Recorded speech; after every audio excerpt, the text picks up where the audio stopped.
What are breast surgeries? Breast surgeries कितने प्रकार की होती हैं और कौन कौन से प्रोसीजर्स इसमें इन्वॉल्व हैं और किस पेशेंट में कौन सी सर्जरी की जाती है, आज हम इस बारे में सब डिस्कस करेंगे। Hello friends, I am doctor Hina Kudiyar. I am a plastic and cosmetic surgeon practising at the Esculpir clinic, New Delhi. Breast surgeries basically उन सर्जरीज़ को कहते हैं जो आपकी ब्रेस्ट की शेप या उसके कॉन्टूर को मॉडिफाई करें। इसमें हम ब्रेस्ट के साइज़ को इंक्रीज़ भी कर सकते हैं, डिक्रीज़ भी कर सकते हैं, और जो सैगिंग स्किन है जो कि विद एज या आफ्टर प्रेगनेंसी लूज़ हो जाती है उसको लिफ्ट कर सकते हैं। सो ये सारे प्रोसीजर्स कंबाइन करके ब्रेस्ट सर्जरीज़ में आते हैं। तो अब हम कैटेगोरिकली बात करेंगे एक एक प्रोसीजर की।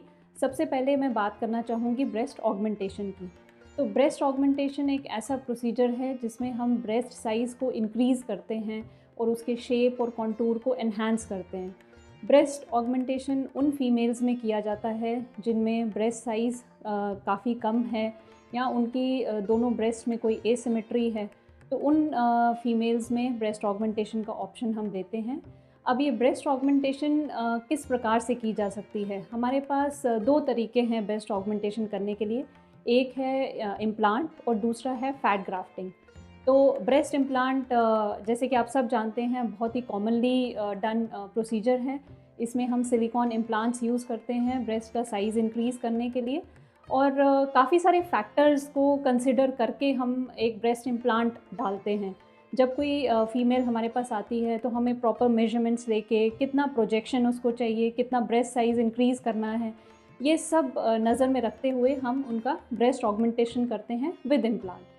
नाउ अगर हम बात करें फ़ैट ग्राफ्टिंग की फॉर ऑगमेंटेशन, तो फ़ैट ग्राफ्टिंग एक ऐसा प्रोसीजर है जिसमें हम आप ही की बॉडी से फ़ैट लेते हैं उन एरिया से जहाँ पे एक्सेसिव फ़ैट है, वही फ़ैट लेके हम ब्रेस्ट में डालते हैं और उसके साइज़ को इंक्रीज़ करते हैं। ब्रेस्ट ऑगमेंटेशन से रिलेटेड बहुत सारे क्वेश्चंस हैं और सवाल हैं, जैसे कि ब्रेस्ट ऑगमेंटेशन कैसे किया जाता है।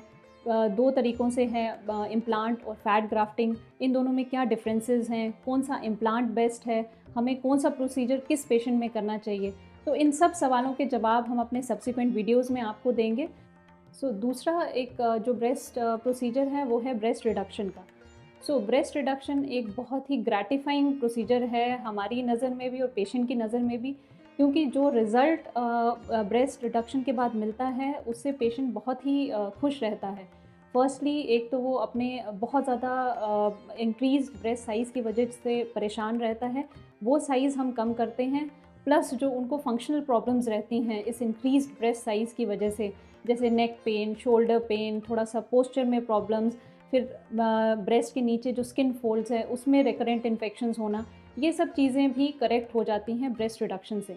Breast reduction basically massively enlarge breast के लिए हम करते हैं, और ये हम कोई भी फीमेल जो अबव 18 ईयर्स है उसमें भी कर सकते हैं, डिपेंडिंग कि वो मतलब उनको कैसा रिज़ल्ट चाहिए।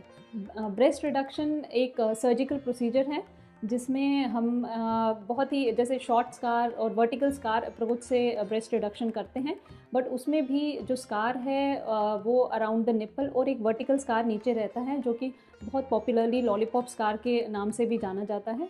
तो ब्रेस्ट रिडक्शन बेसिकली एक स्कारलेस सर्जरी नहीं है, उसमें थोड़ा बहुत स्कार ब्रेस्ट में रहता है। तीसरा जो ब्रेस्ट सर्जरी की हम बात कर रहे हैं वो है ब्रेस्ट लिफ्ट और मैस्टोपेक्सी। तो ब्रेस्ट लिफ्ट बेसिकली वो प्रोसीजर है जिसमें हम ब्रेस्ट को रीपोजिशन करते हैं। तो ब्रेस्ट लिफ्ट उन फीमेल्स में किया जाता है जिनमें विद एज ब्रेस्ट स्किन की सैगिंग हो जाती है, जिसको हम टोसिस कहते हैं, या आफ्टर प्रेगनेंसी और लैक्टेशन भी ब्रेस्ट स्किन लूज़ हो जाती है। तो ये ब्रेस्ट लिफ्ट एक प्रोसीजर है जिससे ब्रेस्ट आपकी रीपोजिशन हो जाएगी।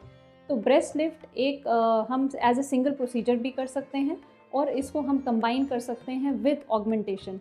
अब ऑगमेंटेशन भी हम जो ब्रेस्ट लिफ्ट के साथ करते हैं that can be auto augmentation, जो कि हम ब्रेस्ट का टिश्यू लेके ही उसको ऑगमेंट करते हैं, या हम इम्प्लांट यूज़ करके ऑगमेंट कर सकते हैं। ये सब प्रोसीजर्स जितने भी ब्रेस्ट सर्जरीज़ के बारे में मैंने बात की है, ये सब हम जनरल एनेस्थीसिया में ही करते हैं, और या तो डे केयर प्रोसीजर है या फिर एक दिन का हॉस्पिटल स्टे रहता है। तो आप इन सर्जरीज़ के बाद अपना normal routine activity 4 to 5 days में रिज्यूम कर सकते हैं। बट कुछ रिस्ट्रिक्शन हम, जैसे हैवी वेट लिफ्टिंग, इन सब का रिस्ट्रिक्शन एटलीस्ट 3 to 4 वीक्स तक हम अपने सब पेशेंट्स को कहते हैं। और इन सब सर्जरीज़ के बाद एक ब्रेस्ट सपोर्ट बहुत ही ज़रूरी है।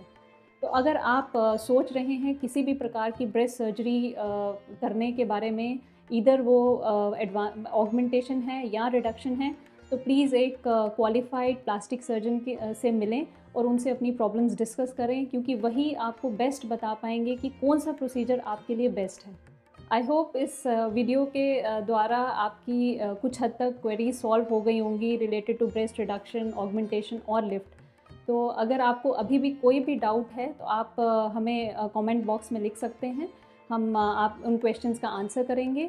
और हमारे चैनल को सब्सक्राइब करें, बेल आइकॉन प्रेस करें, so that you get the latest updates.